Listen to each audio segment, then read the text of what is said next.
comment je suis passé de cette photo à ce rendu propre et agréable à regarder. Bienvenue dans cette nouvelle vidéo.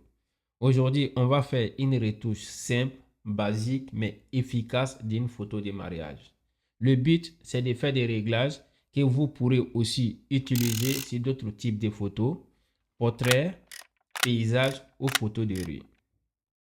Mais avant la retouche, ensemble, on va analyser la photo pour mieux comprendre pourquoi et comment la retoucher. Pour cette image, j'ai utilisé la focale 75 mm parce que je voulais mettre en avant l'alliance et le bokeh. D'accord?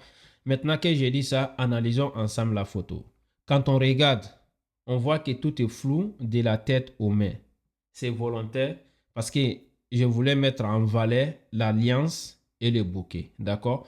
Maintenant qu'on a fini avec l'analyse de la photo, commençons la retouche. Alors, on va commencer par le recadrage. Voilà. On va faire en sorte que la partie qu'on a voulu mettre en valeur, c'est-à-dire l'alliance et le bokeh, soit dans le cadre. Maintenant que c'est fait, on va descendre tout en bas. On va activer la correction d'objectif. Alors, moi, je l'ai déjà activé. Ce que le logiciel nous dit, il nous dit que le Tamron 28-75 mm a été utilisé pour shooter cette photo. D'accord? Maintenant qu'on a vu ça, commençons la retouche. Alors, moi, je vais essayer de bien exposer la photo. Alors, pour ça, je vais monter l'exposition jusqu'à 1,40 et le contraste, je vais le monter légèrement à plus 17 pour voir les détails de la photo. D'accord? Alors, les hautes lumières, je vais les couper totalement. Parce que quand on regarde la photo, on voit que la robe, elle est blanche, le collier est blanc. Donc, si on laisse les hautes lumières telles qu'elles étaient, on a l'impression que les blancs sont cramés. D'accord? Et si on augmente les hautes lumières, on voit que les blancs sont totalement cramés. Et ça, ce n'est pas le but. Raison pour laquelle je coupe totalement les hautes lumières pour voir les détails de la robe. D'accord? Maintenant, les ombres, je vais les déboucher totalement.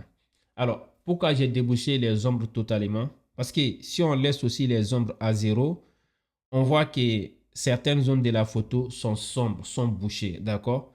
Et si on baisse totalement les ombres, la photo devient totalement sombre. D'accord? Raison pour laquelle je vais augmenter les ombres à plus 100 pour déboucher toutes les zones bouchées de la photo. D'accord? Pour qu'elles soient bien exposées.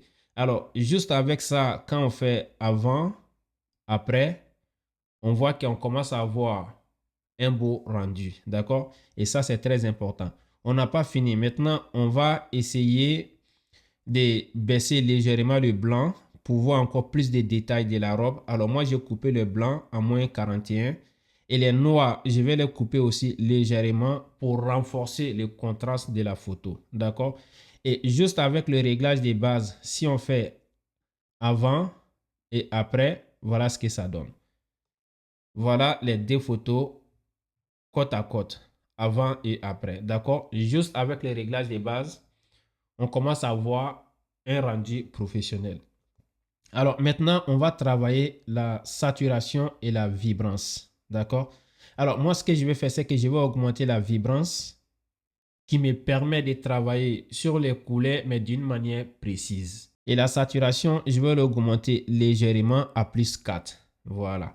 Maintenant que j'ai terminé avec tout ça, je vais attaquer la courbe de tonalité. Alors, ce qu'il faut comprendre sur la courbe de tonalité, c'est qu'elle a trois différentes zones.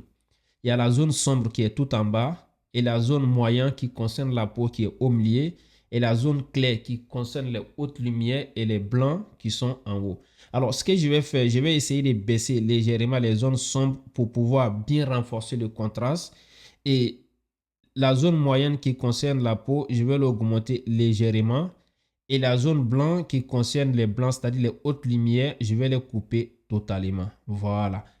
Donc, maintenant qu'on a fini avec ça, on va travailler sur les différentes couleurs de la photo. Alors, analysons encore une fois la photo. Alors, quand on regarde, on a trois différentes couleurs qui sont bien présentes sur la photo. C'est le rouge, le jaune et le vert. Alors, moi, je vais commencer par le rouge. Quand je regarde la photo, je vois que le rouge est bien saturé. Je vais essayer de le désaturer légèrement. Voilà, peut-être à moins 8. c'est pas mal. Et la luminance, je vais les baisser encore légèrement pour donner du contraste au rouge. Et la teinte, je vais l'augmenter légèrement à +3. D'accord? Maintenant, orange qui concerne la peau, je vais l'attaquer. Alors, quand on regarde la photo, on voit que la peau est saturée. Alors, ce que je vais faire pour que la photo elle soit naturelle, je vais baisser légèrement la saturation d'orange pour qu'elle reste un peu naturelle. Et la luminance, je vais l'augmenter légèrement à +3. D'accord? Maintenant, on va attaquer le jaune. Quand on regarde le bouquet, dans des zones à l'intérieur du bouquet, on voit le jaune bien présent. Alors, ce que je vais faire, c'est que je vais couper aussi la saturation des jaunes. Voilà. Et la luminance, je ne touche pas. La teinte, je ne touche pas.